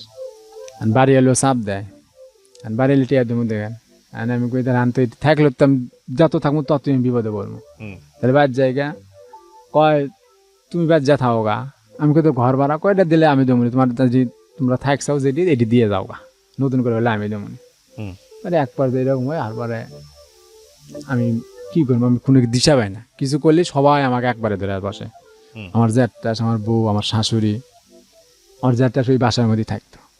পরে আমি আর কিছু করি, পরে একবার দিকে বাড়ি এলি চাপ দেওয়ালে, পরে আমার ঘরে একটা সুকেস আছিল, সুকেস বেচলাম, বেচে বাড়ি এলে ভাড়া দিলাম, যে আমার ওষুধ আনা লাগবি। পরে আবার ওষুধ খাই, এটি চলি, এরকম করে মোটামুটি চলতে চলতে এক পর্যায়ে আমি আর দিন যাচ্ছি, আমি আরো ইয়া যাচ্ছি। পরে একদিন একজন আমাকে বললো যে তুমি একটা চেয়ারম্যান আছো, ওই চেয়ারম্যানের কাছে যাও, চলো আমরা যা তোমার সাথে যাই, যা কই যে স্যারা আমাদের এই এলাকাত বহুত দিন থাকে, এরকম মানুষের বাদ কাজ কাম করে, স্যারা ভালো আছে, দেখি তোমাকে কিছু টাকা পয়সা সাহায্য তুলে দিতে পারি নাকি। কিন্তু পরে আমি হ্যাঁ ঠিক আছে চলেন। পরে ওনারা আমাকে ধরে ইস্কাতে নিয়ে গেল, আমি গেছি জায়গায়। এই আমি যে দোকানে কাজ করতাম, এই দোকানের মালিক আর সাথে লোকজন আসলে এরা নিয়ে গেল। সেন অনেক যা বললো যে ভাই এই ইস্তামার মাঠে এই কাজে যায়, এরকম অবস্থা হয়ে গেছে গা, চিকিৎসা করার টাকা পয়সা পাইতো, ওষুধ খাওয়ার মতো ক্ষমতা নাই আর। ওনার কথা এদিকে আমার বউ কি করছে, কাপড় চোপড় নিয়ে গোষ্ঠী নিয়ে চলে আসে, ব্যাগ চলে আসে। পরে আমি দেখতে নাচ্ছি, এই লোক আমাকে কিছু টাকা দিছিল, 2000 না 2500 টাকা আমাকে দিয়েছিল। পরে এই টাকাটা নিয়ে আমি আসে দেখি যে ঘরতালা মারা। পরে আমি আবার বললাম যে কি ব্যাপার, হ্যাঁ কুটি গেল মাইলে, তোমার বউ তোমার সংসার করবি না, ব্যাগ চলে গেছে গা, তুমি থাকো তো রুম ছেড়ে দাও, এলে ঘর আমার যা আছে এটি বাইর সাইড করে বেড়ে ফেলে দেবো, দিয়ে তুমি চলে যাও গা। আমি বললাম দেন আমাকে 15 দিন সময় দেন, আর আমি দেখি কি করা যায়। পরে রাত্রে মায়ের জন্য কান্দি, বউয়ের জন্য মাঝে আর পাও ধরি, আর হাত ধরি, তোমার বউটা এনে দেন, একটু কষ্ট করেন, দেখেন একটু কি হয়। বাড়িয়ালি কথা কয়, এই দোকানের মহাজনরা কথা কয়, বিভিন্ন মানুষ কথা কয়, বিভিন্ন মানুষ যায় আমার জন্য, যে এই স্যারা তো ভালো আছিল, আজকে স্যারা অসুস্থ হয়ে গেছে গা, তোমার কর্ম করে খাইছে না, তো তোমরা যারা ফালাই থুয়ে আসলে এটা তো আল্লাহ সহ্য করতো না। কি ভুল এটা কও, স্যারার দুসব কও আমাকে, আমরা বিচার করি। আর আমাকে বাড়ির মধ্যে একদিন থাকে আমরা তো জানি। পরে বিভিন্ন কথা কথা সে না, আমার বউ করতে যা, আমি কিছু করতাম, আমার মা যা করবো তাই। আমার শাশুড়ি কয় আদৌ আমি মায়া বউগুলা পাঠাইতাম না। আচ্ছা, বলে আর মায়া আছে, তাহলে আর মায়া কয়, আর মায়া আছে, নাতি বড় হোক, নাতিকে আমরাই লেখাপড়া করাম, আর নাতির খবর টাকা পয়সা দেওয়া লাগবে না, আমরাই পড়াম, বড় হোক, বিয়ের সাথে নাতির যদি বাপের দরকার পড়ে নাতি খুঁজে নিবি নি, আমার মায়া আমি দেখে শুনে অন্য বিয়ে সাথে দিয়ে দেবো, ওটা আর ভাত আর খাওয়ানি তো ন্যাংরা হয়ে গেছে, কারণ আদৌ ভালো হবো কি না হবো, আর বাপের নাই জমি নাই টাকা নাই পয়সা, কেমনি ভালো হবো। হ্যাঁ, যে অবস্থা হয়ে গেছে গা, যা দেখতেছি এর তো ভালো হওয়ার কোনো কিছু চোখে দিই না। এইরকম মানুষকে কি লাগায়, মানুষ আমার সামনে কথা মোবাইল সাউন্ড বাড়ে, আমার অনেক কষ্ট লাগে। জানলা আজকে তো আমি ভালো আছিলাম, আমি তো এরকম রাস্তাঘাটে কাজ কাম করে চলছি, আজকে আমাকে ন্যাংরা কয় এই কয়, মনে অনেক কষ্ট লাগতো, আমি তো কর্ম করে খাওয়াছি এখন, এটা এই কোনটা।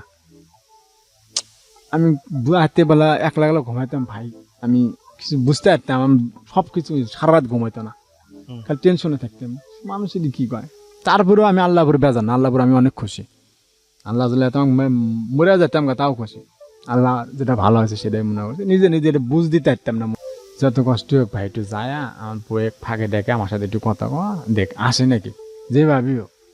পরে উনি যেটুকু যায় গেছে, যায় বাদ গেছে, যায় এরকম বাজার ঘাট করছে, কথা কথা কয়া নিয়ে গেছে। এবং বউয়ে কইছে যে দেখো আর তো এই যে তুমি যে চলে আসলে, তুমি না সময় ভেবে বিয়ে শাদী বসলে তোমার জামাই যাবো, কিন্তু এই ছলটাই তুমি করবে কিসের জন্য, এই ছলের তো বাপের দরকার আছে।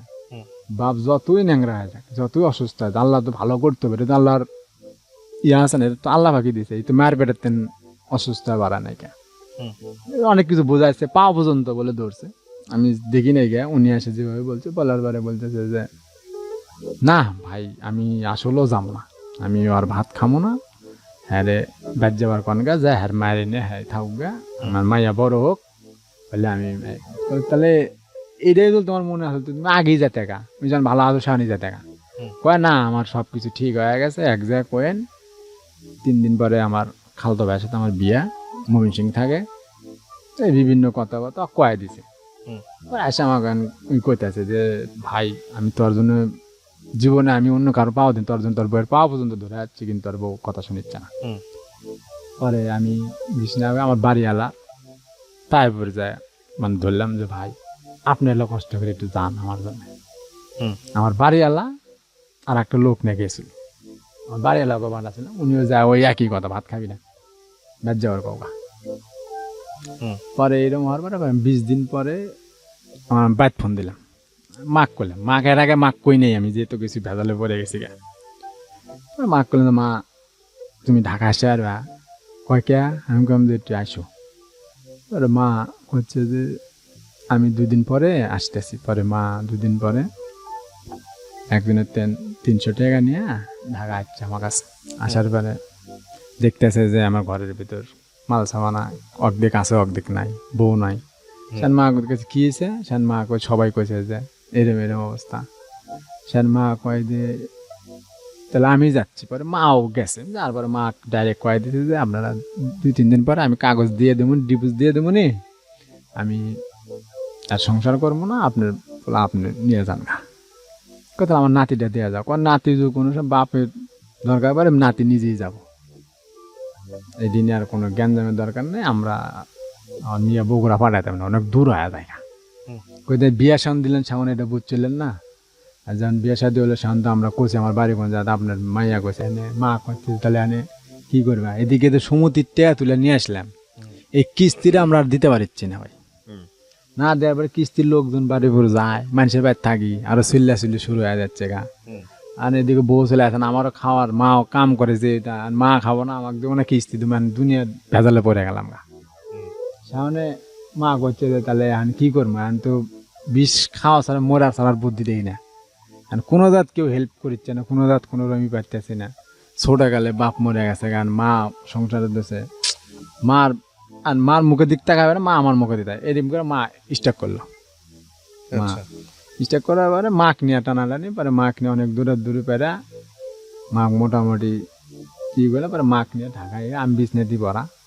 সেখানে আমি ওই মানুষের জায়গার আগের জায়গার সাথে কাজ করতাম, মানুষের এসে বসে থাকতাম দোকানে, দুধ দেয়, কেউ যদি কাজ করে আসতো হয়তো দিত 50 টাকা 100 টাকা যে চল, এটা জাগর সাথে পরিচয় আসছিল, বন্ধু বান্ধব আশপাশের লোকজন সাহায্য মাঝে এই দিদি আমি টুকটুক করে করে।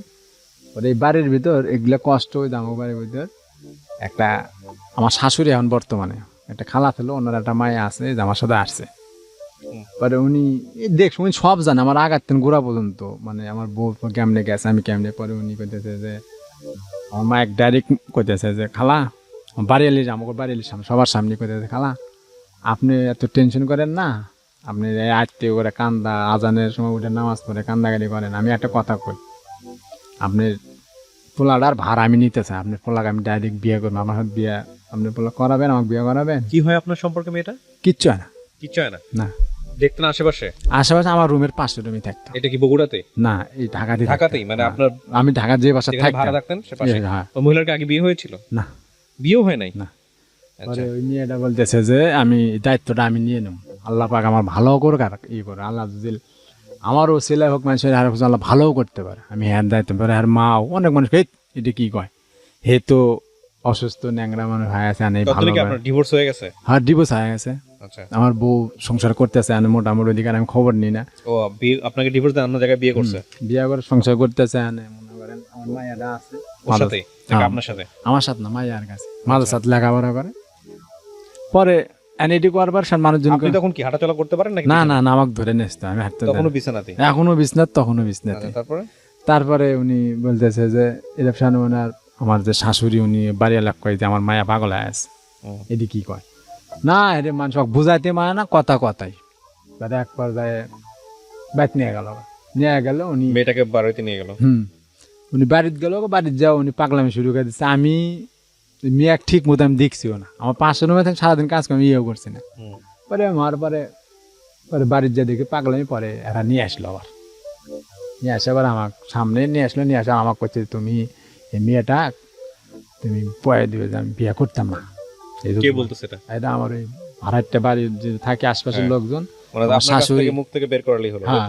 করছে। পরে আমি বললাম যে আমি তো নিজে আমার কবরের ভিতরে এক চলে আছে, আমি মা জানে হাঁটতে পারিনি, বিয়ে করে আমি কেমনে চালাম, এটা আমি নিজেই চলতে নিজের পেটের ভাতে ঝুঁকি, ওষুধ খাওয়ার টেকা পাই না, মানুষে দিলে আমি খাই, না দিলে না খাই থাকি।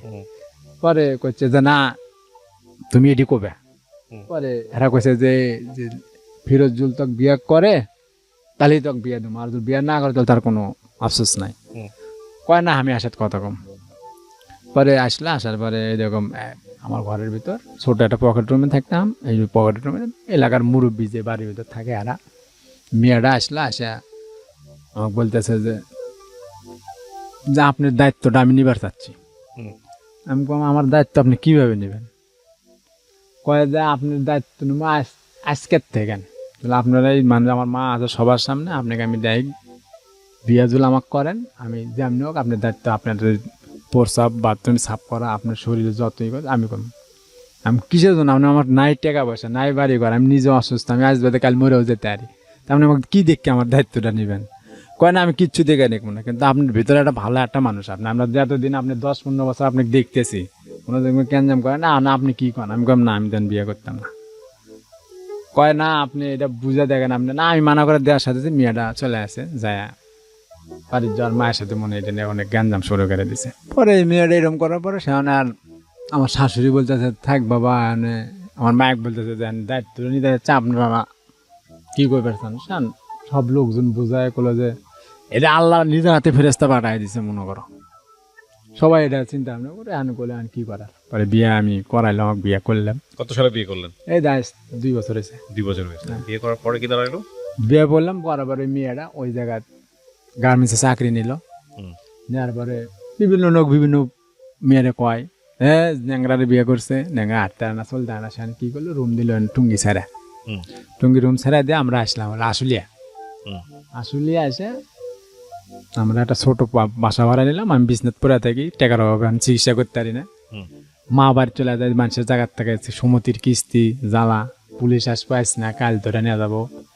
পরে এডি করতেছে করে বেড়ান আমার বউ চাকরি খোঁজে, করোনা এসে গেল, চাকরি হয় না, বিভিন্ন জায়গায় যায় হয় না। পরে রাস্তার থেকে মনে করেন কচু ঠুকায় নিয়ে আসে, নিয়ে সিদ্ধ করে কচু খাই, হয়তো একবেলা কচু খায় আর একবেলা না খায়, দেখি পান্তা দেয় কেউ, আশপাশে মানুষ দেখে যে খুব কষ্ট আছে, বিভিন্ন মানুষ ওই পচা তরকারি একদিন কাটা উঠে খাওয়া যেত, এটি দিত, কেউ বললা বাসি তরকারি দিত, এটি নিয়ে এইভাবে চলে চলতে আমার বউ ঝোট মিলে চাকরি নেয়, 6,000 টাকা বেতন চাকরি নেই, ওদের নিয়ে মোটামুটি মানে এই যে আনে ঘর ভাড়া দেয় 2,000 টাকা, আর যা থাকে আমরা টুকটুক করে ই করি। পরে এরকম করতে ভালো, এরকম করে চলতে পরে মানে অবস্থাটা এরকম চলতে পারে। আমার মা আসলো, এইভাবে থাকলে তো আমাকে তার কিছু দিশা পাচ্ছি না, জান আমরা কেমনে চলুম আর কেমনে তোর চিকিৎসাটা করুম, আর কিচ্ছু তো নাই। দেখ কেউ কিডনি নেয় নাকি, একটা কিডনি বেচে আলাই বেচা তোর, হ্যাঁ একটা কিডনি বেচে আলাই বেচছে, আমি তো বুড়া মানুষ মরে যাবো গা, একটা কিডনি বেচছে দেখতে আমার বেটাটা খারাপ করতে পারি নাকি। আমার সামনে যেমন তোর সাতকার ছল বল যেন হাঁটা যায়, যখন আমার ধুম একটা আসে যে আমার বেটা আজকে আল্লাহ কোন পরীক্ষা ফেলাই দিলা, আমার বেটা হাঁটতে পারে না। এই মা এটি কষ্ট আমার কাছে প্রকাশ করতে, এদের দেখে আমার কষ্ট লাগতো, আমিও কানতাম মাও কান্দে। ওই দিনের পর দিন মা আসলি ফোন দিলি কান্দাকাটি এই ওটা বিভিন্ন এরকম করতো, বারবারে আর কি গো এমনি চলি চলতে মনে করেন। এই যে এর মধ্যে সমতি নিয়ে খুব বিপদে আছে, থাকার পরে মা বাদ যায়, বাদ গেলে আমার এলাকার মেম্বার আছে বিভিন্ন লোকের কাছে কয় কলে বিভিন্ন লোক ওই একটা সবাই মিলে একটা সাহায্য তুলে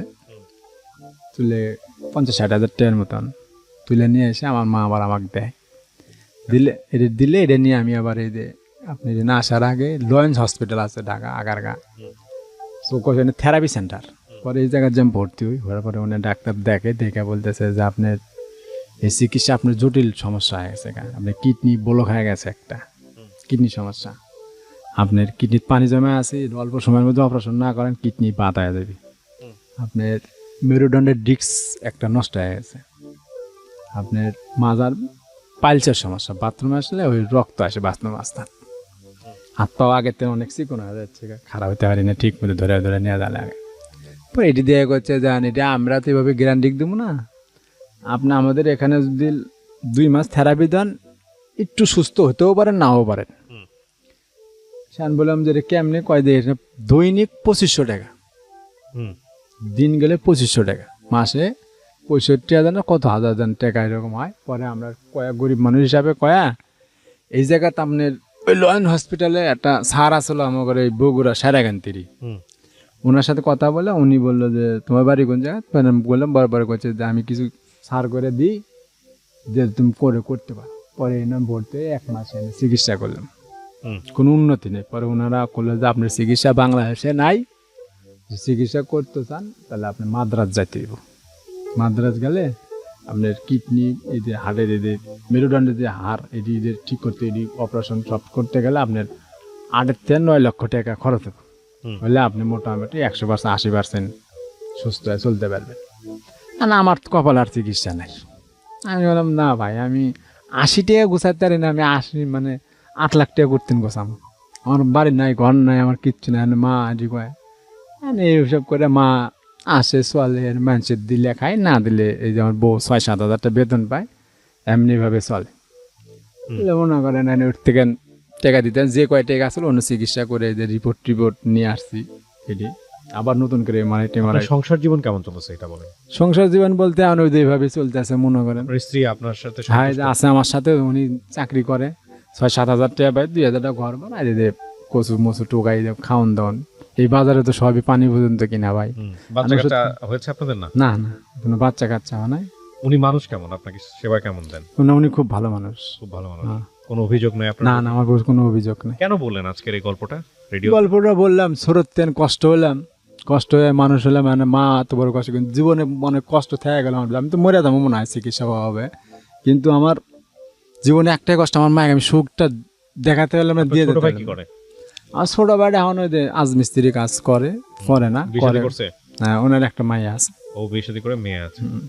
ওই যা পায় মনে হয় বউ ফলন মানুষের আপনার বাড়িতে মেয়েটা থাকে। কোথায় থাকে? দেখা হয় আমার মেয়ের সাথে কথা হয় মাঝে মাঝে, ফোন দিলে ভালো লাগলে ধরে, না লাগলে না ধরে। যেহেতু আর এক সংসার করতেছে, আর ওনার প্রতি আমার তো কোনো অভিযোগ নেই।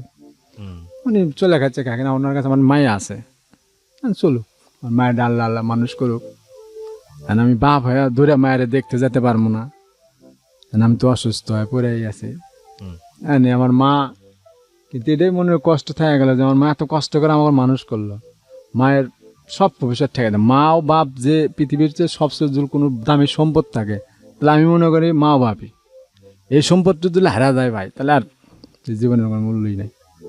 আপনার মা কোথায় থাকে এখন?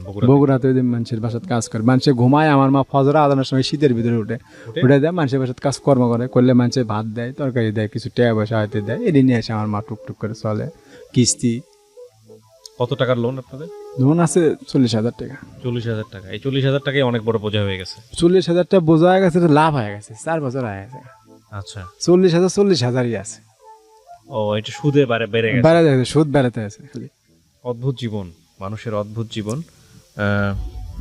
প্রিয় দর্শক এবং শ্রোতা, গল্পটা যে জায়গাটায় এসে দাঁড়িয়েছে আমার আসলে কিছু বলার নাই। এই গল্পের খুব চমৎকার একটা জায়গা আছে, সেই জায়গাটা হচ্ছে যে আল্লাহ বলেছেন যে কখনো নিরাশ হয়েও না, পরিস্থিতি যেরকমই হোক না কেন নিরাশ হয়েও না। আমরা নিশ্চয়ই ওনার আগের স্ত্রীকে নিয়ে কোনো দোষ আরোপ করবো না, তিনি হয়তো তার জায়গা থেকে সঠিক ছিলেন, তিনি পাশে নেই, তার সন্তানটাও এখন তার পাশে নেই, কিন্তু তার পাশে একজন এসে দাঁড়িয়েছেন, সব কিছু জেনে শুনে তাকে বিয়ে করেছেন।